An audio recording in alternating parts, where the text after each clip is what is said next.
Let me ask you, I mean, there's a million ways to ask this question. I'm sure I'll ask it about habitable worlds. Let's just go to our own solar system. What can we learn about the planets and moons in our solar system that might contain life? Whether it's Mars or some of the moons of Jupiter and Saturn. What kind of characteristics, because you said it might not need to be Earth-like, what kind of characteristics might we be looking for? When we look for life, it's hard to define even what life is, but we can maybe do a better job in defining the sorts of things that life does. And that provides some aspects to some avenue for looking for them. Classically, conventionally, I think we thought the way to look for life was to look for oxygen. Oxygen is a byproduct of photosynthesis on this planet. We didn't always have it. Certainly, if you go back to the Arcane period, there was, you have this period called the Great Oxidation Event where the Earth floods with oxygen for the first time and starts to saturate the oceans and then into the atmosphere. And so that oxygen, if we detected it on another planet, whether it be Mars, Venus, or an exoplanet, whatever it is, that was long thought to be evidence for something doing photosynthesis. Because if you took away all the plant life on the Earth, the oxygen wouldn't just hang around here. It's a highly reactive molecule. It would oxidize things. And so within about 1 million years, you would probably lose all the oxygen on planet Earth. So that was conventionally how we thought we could look for life. And then we started to realize that it's not so simple because there might be other things that life does apart from photosynthesis. Certainly the vast majority of the Earth's history had no oxygen, and yet there was living things on it. So that doesn't seem like a complete test. And secondly, could there be other things that produce oxygen besides from life? A growing concern has been these false positives in biosignature work. And so one example of that would be photolysis that happens in the atmosphere. When ultraviolet light hits the upper atmosphere, it can break up water vapor. The hydrogen splits off to the oxygen. The hydrogen is a much lighter atomic species, and so it can actually escape certainly planets like the Earth's gravity. That's why we don't have any hydrogen or very little helium. And so that leaves you with the oxygen, which then oxidizes the surface. And so there could be a residual oxygen signature just due to this photolysis process. So we've been trying to generalize, and certainly in recent years, there's been other suggestions, things we could look for in the solar system and beyond. Nitrous oxide, basically laughing gas, is a product of microbes. That's something that we're starting to get more interest in looking for. Methane gas in combination with other gases can be an important biosignature.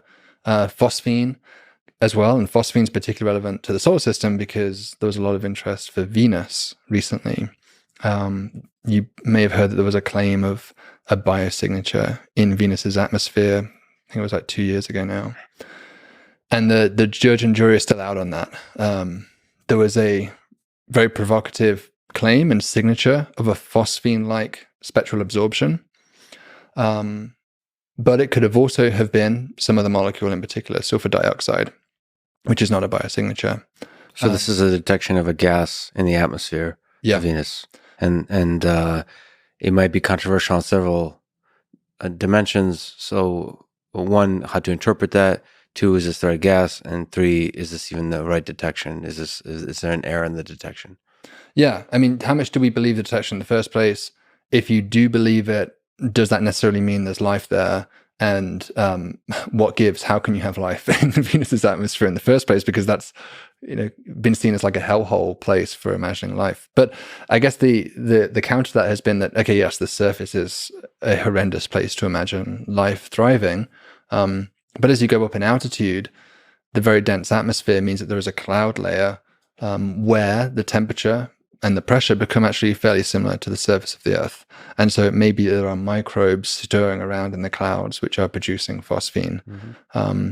At the moment, this is fascinating. It's got a lot of us reinvigorated about the prospects of going back to Venus and doing another mission there. In fact, there's now 2 NASA missions, Veritas and Da Vinci, which are going to be going back and before 2030 or the 2030s.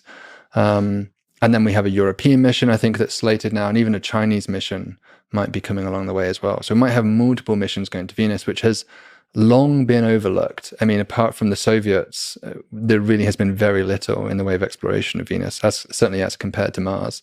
Mars has enjoyed most of the activity from NASA's rovers and surveys. And Mars is certainly fascinating. There's this signature of methane that has been seen there before. Again, there the discussion is whether that methane is a product of biology, which is possible, certainly that happens on the Earth, or whether it's some geological process that we are yet to fully understand. It could be, for example, a reservoir of methane that's trapped under the surface and is leaking out seasonally. So the nice thing about Venus is if there's a giant living civilization there, it'll be airborne, so you can just fly through and collect samples. Yeah. With Mars and moons of Saturn and Jupiter, you're gonna have to dig under to find the civilizations, Right. dead or living. Right. And so, yeah, maybe it's easier then for Venus because certainly you can imagine just a balloon floating through the atmosphere or a drone or something that would have the capability of just scooping up and sampling. To dig under the surface of Mars is maybe feasible-ish with, especially with something like Starship that could launch, a huge digger basically to the surface and you could just excavate away at the surface.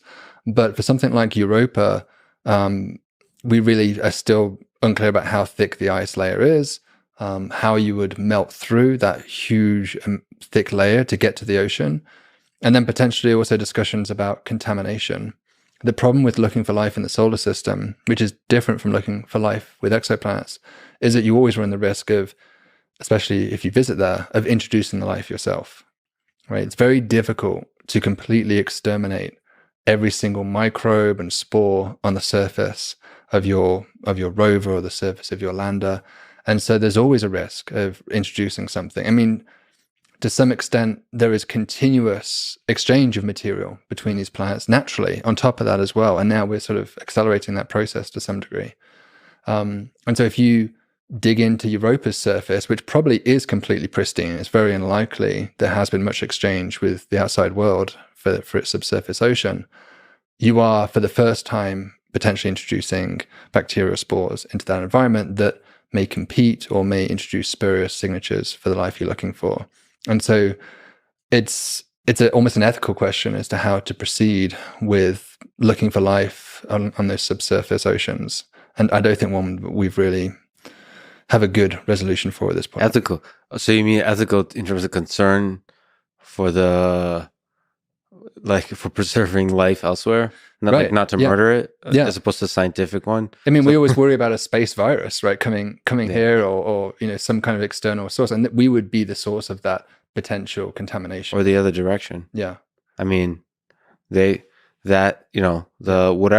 survives in such harsh conditions might be pretty good at surviving in all conditions. It might be a little bit more resilient and robust. So it might actually take a ride on us back home. Possibly. I mean, I'm sure that some people would be concerned about that. I think we would hopefully have some containment procedures as if we did sample return. Or you mean you don't even really need a sample return. These days you can pretty much send it like a little micro laboratory to the planet to do all the experiments in situ and then just send them back to your planet, the data.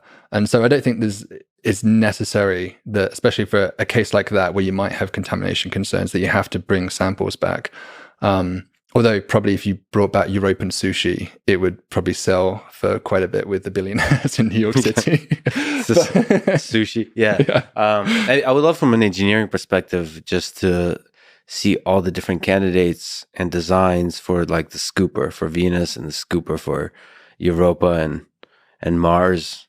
I haven't really looked deeply into how they actually, like the actual engineering of collecting the samples, because that's the engineering of that is probably essential for not either destroying life or polluting it with our own microbes and so on. So that's like an interesting engineering challenge. I usually, for rovers and stuff, focus on the sort of the mobility aspect of it, on the robotics, the perception, and the movement, and the planning and the control. But there's probably the scooper is probably where the action is. The microscopic sample collection. So basically, you have to first clean your vehicle, make sure it doesn't have any earth-like things on it, and then you have to put it into some kind of thing that's perfectly sealed from the environment. So if we bring it back or we analyze it, it's not going to bring anything else external in. Yeah, I don't know. That would be an interesting engineering design there. Yeah, I mean, Curiosity has been leaving these little pods on the surface quite recently. There's some neat photos you can find online, and they kind of look like lightsaber hilts, which so to me, I think I tweeted something like, this weapon is your life. Like, don't lose at curiosity, because it's just dumping these little vials everywhere. And it is scooping up these things. And the intention is that in the future, there will be a sample return mission that will come and pick these up. But the engineering behind those things is so impressive. The thing that blows me away the most has been the landings. Especially, I'm training to be a pilot at the moment, so that's the sort of, watching landings has become like my pet hobby on YouTube at the moment, and how not to do it, how to do it with different levels of conditions and things. But with when you think about landing on Mars, just the light travel time effect means that there's no possibility of a human controlling that descent. And so you have to put all of your faith and your trust in the computer code or the AI or whatever it is that you've put on board that thing to make the correct descent. And so there's this famous period called 7 minutes of hell, where you're basically waiting for that light travel time to come back to know whether your vehicle successfully landed on the surface or not. And during that period, in your mind simultaneously that it is doing these multi-stages of deploying its parachute, deploying the crane, activating its jets to come down and controlling its descent to the surface. And then the crane has to fly away so it doesn't accidentally hit the rover. And so there's a series of multi-stage points where any of them go wrong, the whole mission could go awry. And so the fact that we are fairly consistently able to build these machines that can do this autonomously is, to me, one of the most impressive acts of engineering that NASA have achieved.